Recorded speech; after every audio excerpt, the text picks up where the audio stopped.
YNW Melly, his real name is Jamel Demons. He's actually in plain clothes in the courtroom for the first time in months, again, as this judge really starts the long process of seating a new jury. As a mother, how did that make you feel? It's heartbreaking. It made me feel completely helpless. Do you understand the offer that the state is making to you? As to all the charges that you're facing, the maximum possible penalties are as follows. Life in Florida State Prison, followed by life in Florida State Prison, followed by life in Florida State Prison, followed by life in Florida State Prison, followed by life in Florida State Prison, followed by 75 years. The courtroom grew tense when Melly walked in and learned shocking news. His co-defendant, Bortlen, had just been handed a plea deal. Prosecutors are offering him 16 years behind bars, but with time already served, he could be a free man in as little as 10. Compare that to what he's facing now, 5 life sentences plus 75 years, and the pressure on him is clear. The deal would roll multiple charges together, from first-degree charges to witness tampering and gang activity. Mr. Henry, do you understand the offer that the state is making to you? Okay, you're charged as follows. Counts 1 and 2 is the first degree with a firearm. Those are capital felonies, which means it's a mandatory life sentence. If the jury convicts you of count 1 or count 2 as charged, that's life in Florida State Prison. I have no discretion. Count 3 and count 4 are accessory after the fact to the first degree. Those are each first degree felonies. The maximum penalty for each of those is 30 years in Florida State Prison. Count 1 is tampering with a witness in a capital felony. That is punishable by life in Florida State Prison. Is directing the activities of a criminal. That's a first degree felony punishable by life. So the maximum penalty there is also life in Florida State Prison. Count 5 is conspiracy to commit tampering. And again, as it's charged, that is also a life felony. As to all the charges that you're facing, the maximum possible penalties are as follows. Life in Florida State Prison, followed by life in Florida State Prison, followed by life in Florida State Prison, followed by life in Florida State Prison, followed by life in Florida State Prison, followed by 75 years in Florida State Prison. The feds are pushing this plea for one reason. They want Bortlen to come clean. No more cover stories. No more lies. They want the truth about what really went down the night of the crime. In interrogation, detectives pressed him, asking if he'd finally reveal who actually pulled the trigger. By just telling me the truth, even if it's something that I don't want to hear, but I respect the truth rather than BS, okay? And a simple question. If you knew who did this, okay? You may or may not know. If you knew who did this, would you tell me? It's either a yes or no question. Answer. Honestly? Yeah, honestly. The truth. You wouldn't? Because I wouldn't want to be a part of that. I wouldn't want to be. Bortlen didn't answer with words. Instead, he shook his head, terrified his voice would give him away. The detectives weren't fooled. They already know he wasn't the mastermind. Their evidence points straight to Melly, who allegedly confessed on tape. The PC Gambino account asked him if he was okay, and his response was, "I did that," and placed a smiley face emoji. And the next message from 10/26/2018 at 16:02 from Eastern Standard Time. The YNW Melly count says what? After that, SHHHH. Then came another twist. Melly's retrial was delayed again. On August 8th, the Court of Appeals froze the case, pushing it all the way back to January 2027. At the same time, a no-communication order dropped like a bomb, completely separating Melly and Bortlen. No calls, no lawyer meetings together, nothing. Prosecutors originally planned to try them side by side, but now they are happy just getting Bortlen to flip. I would assume that he spent a lot of money on lawyers. Like an amount that would probably... That kid spent a lot of money on a lot of things that shouldn't have been spent on. Really? Like what else? And cars, jewelry. And he's not even out to wear the jewelry. I'm like, why are you buying jewelry and you're not here to wear the jewelry? No, definitely lawyers are probably the best thing you can spend That's money what on. bro. But he's good with lawyers, bro. Like, money ain't an issue for lawyers. Like, he's fine, but it's just like, there was a lot of stuff that should have went to lawyers that he didn't spend on lawyers. And I'm like, bro. And now it's like, he don't even want to change no more. Because if he does, it's over.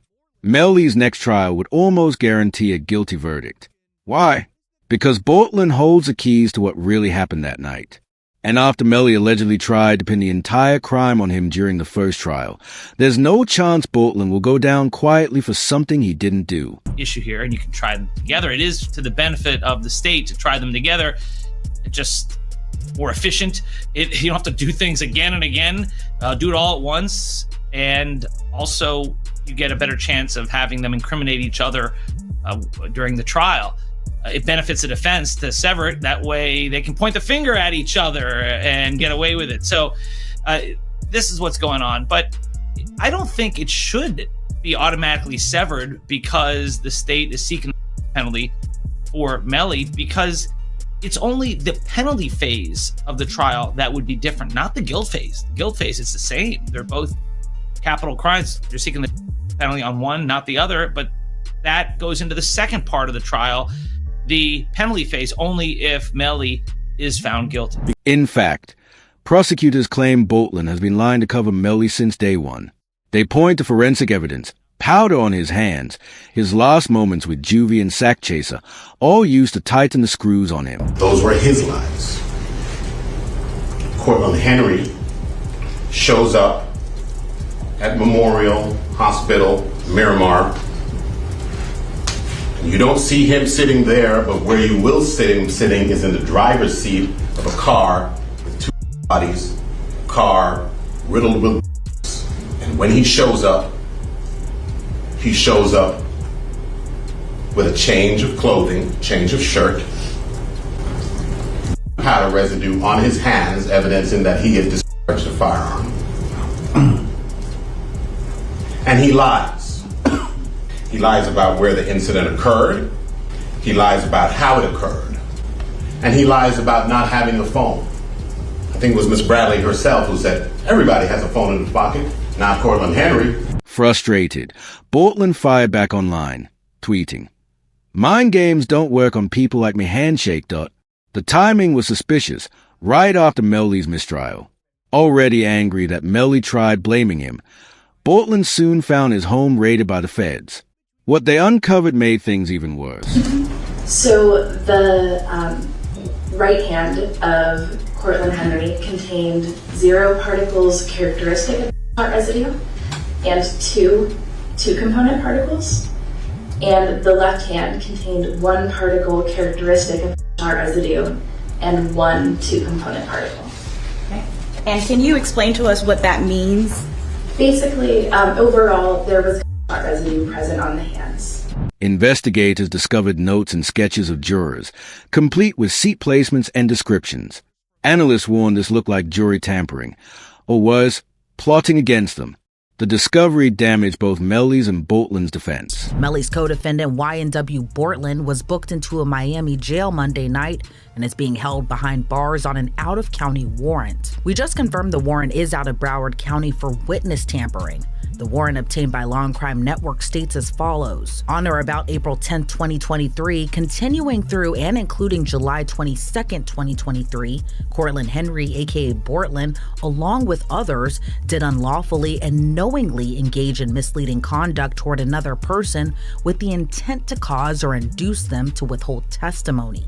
The warrant continues the alleged witness had been summoned by the legal process to the jury trial of Jamel Dimmons, aka YNW Melly. The dates in the warrant are important. Jury selection for Melly started in mid-April, and a judge declared a mistrial on July 22nd, the same day the warrant claims Bortlen allegedly tampered with the witness.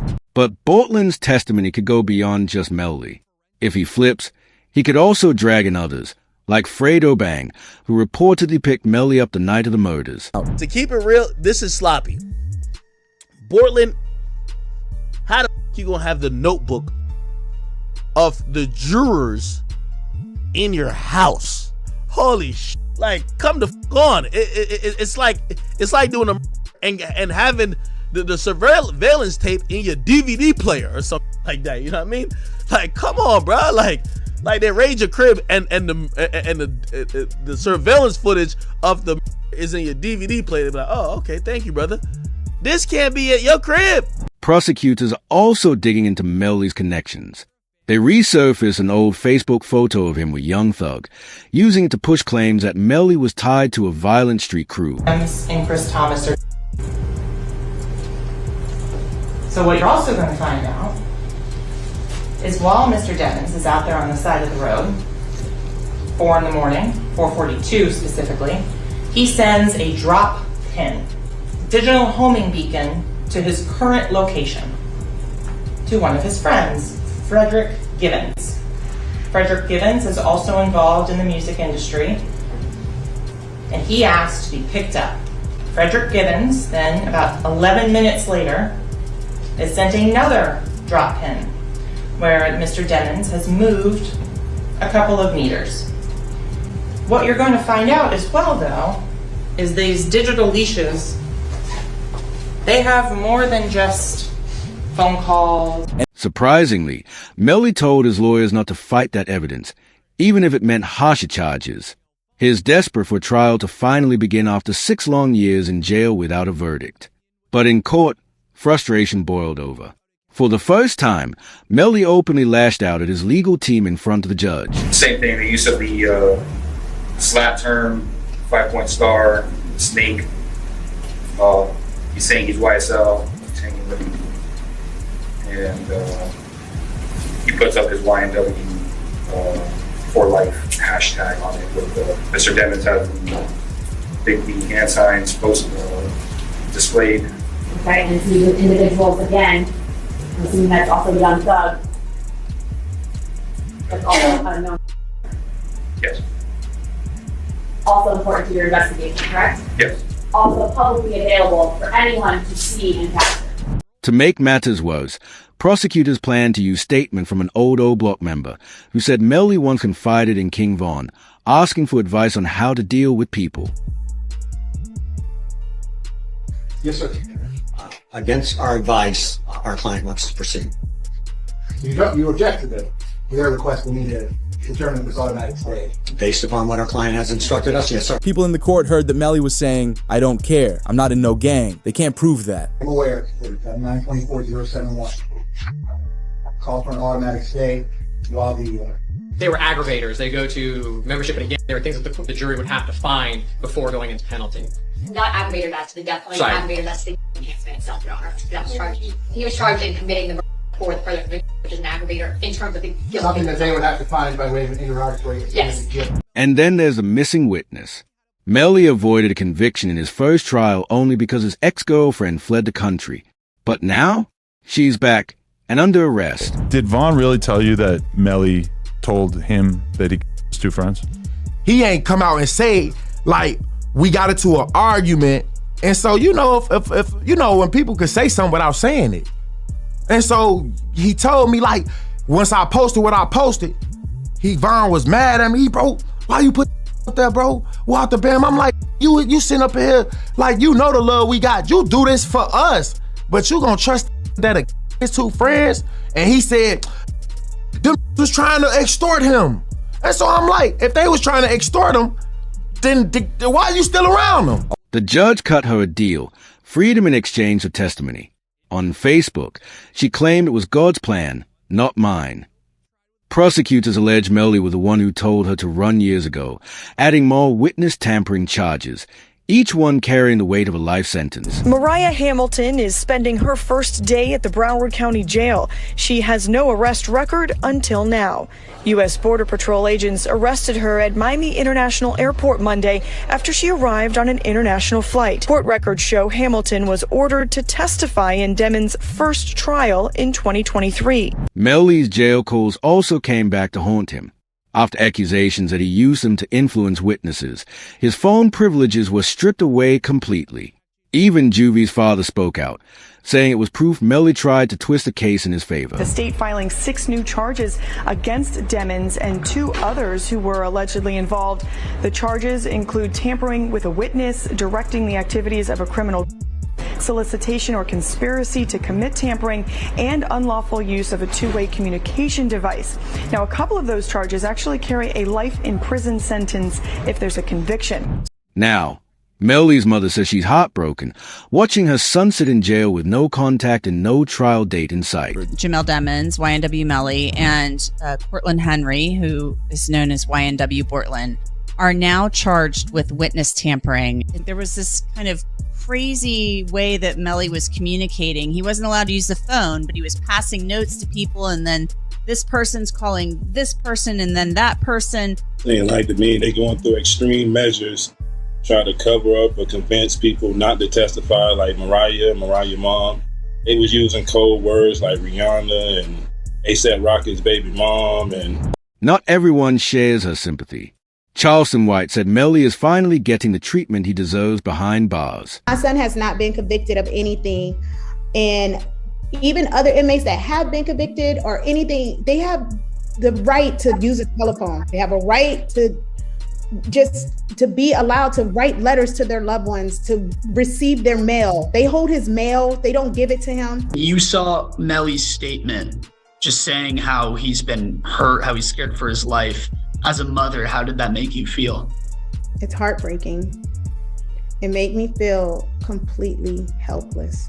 Broward Sheriff's Office definitely needs to be investigated. I mean, they are making up their own rules. We've tried to go to court about this situation. The judge really doesn't have any jurisdiction when it comes to the jail, because we actually had a hearing about the mistreatment of him, and the jail they make their own rules.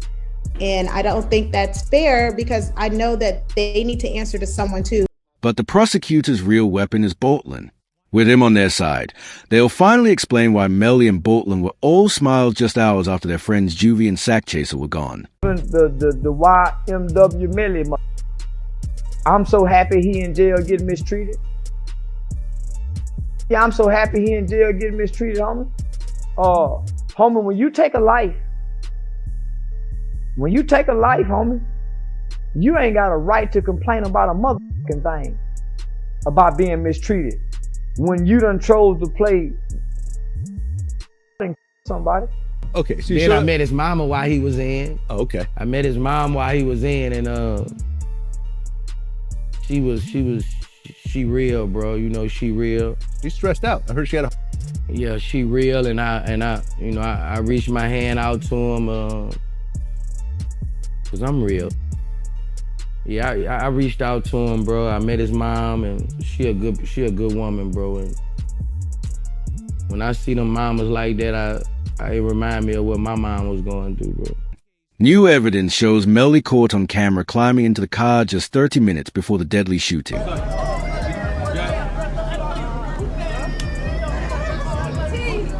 Melly still turned regardless of what happened this early morning. He's still out here being very positive. Turned still. Hey! No, still turned, regardless of what happened. You already know. Ballistic reports confirm it. The bullets came from the exact seat Melly occupied. Even Juvie's mother testified, identifying where Melly sat that night.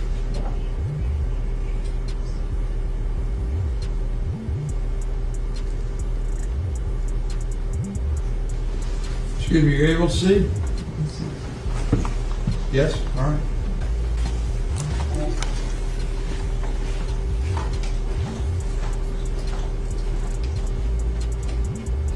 And the biggest blow? Detectives proved nearly every word of Bortlen's original statement was false. Can you state your name, your full legal name for the jury? Leon Phillips. Okay. And are you related to one of the victims in this case? Yes, I am. How so? I'm his mother. And who is that? Christopher Thomas. Ms. Phillips, did you see who entered into the occupants who entered into that gray Jeep? Yes. Do you recognize where your son entered that gray Jeep? Yes. Which seat, if you can identify for the jury? He got in the back seat on the right hand side. Did you recognize the individual that got into the back seat on the left side, the rear driver's side? Yes. And who was that individual? Janelle. When pressed, he tried to stick to his story, but the cracks showed, and the detective caught him lying. Okay, tell me what happened. Man, I was playing music, getting off the exit. I was already getting sleepy, almost home, you know what I'm saying? and like just out of nowhere, like I just heard, you know what I'm saying? So, and I ducked down, you know what I'm saying, in the car, and I almost crashed the car. Let me back you up a few minutes. Where were you coming from? I was coming from the studio, from Fort Lauderdale. Fort Lauderdale studio. Which way did you take? I took I-75, 595 to 75. Expressway. Yeah. Then you took 75 south? They pushed him harder, asking for specific details about the supposed drive-by. Here's the hard part where we're having a hard time to understand, is that we shut down that entire area and we had officers shoulder to shoulder walk it out. They didn't find as much as one shell casing. They didn't find one piece of glass, nothing. Nothing to what you said adds up. And it's hard. Bro, I'm telling you, bro, that's the class. I mean, for whatever reason, your two friends, are these your good friends? Yeah, that's what I'm saying. These my like, these your two, I'm assuming close friends. Yeah, we got. And you're doing them an inservice by not telling us the truth. I'm telling you the truth, sir. I don't like. How? What do you want? How do you make shell casings disappear? I don't know. How can I tell you about a shell case? Finally, realizing no one believed him, Bortlen shut down, ending the conversation. And I'm driving, ducking for my life, trying to make sure I don't get hit. And you telling me, you telling me about shit. I don't know. You know what I'm saying? I'm trying to make sure I don't get hit. I'm driving. I'm trying to make sure I don't get hit. You know what I'm saying? What I'm gonna be worried about? You know what I'm saying? I know it's not for you to worry about. Shit crazy, bro. But if you tell me it happened there's got to be some evidence there. There's going to be broken glass, just like there's broken glass over here from when you guys opened the doors and stuff like that. Okay, there's going to be broken glass over there when the windows got out. There's going to be casings from the people at your car. Okay, there's going to be evidence over there. Okay, right now there's nothing. I kind of think I know what happened because I got information. I told y'all the story and that's it, bro. I don't even want to talk about it anymore. Like, cause I told y'all like, I don't know. Like, I don't know. Okay, just so you know, all right, because you're saying, well, I don't want to talk anymore. There's going to be a lot more questions. There's, and we're not trying to piss you off. The thing is, we don't know your friends. Yeah. So the reason we have to ask all these questions, because the more we know about your friends, your lifestyle, your friend's lifestyle, your friends, his friends, and the circumstances surrounding today, the more, the easier it's going to be for us to try and solve this.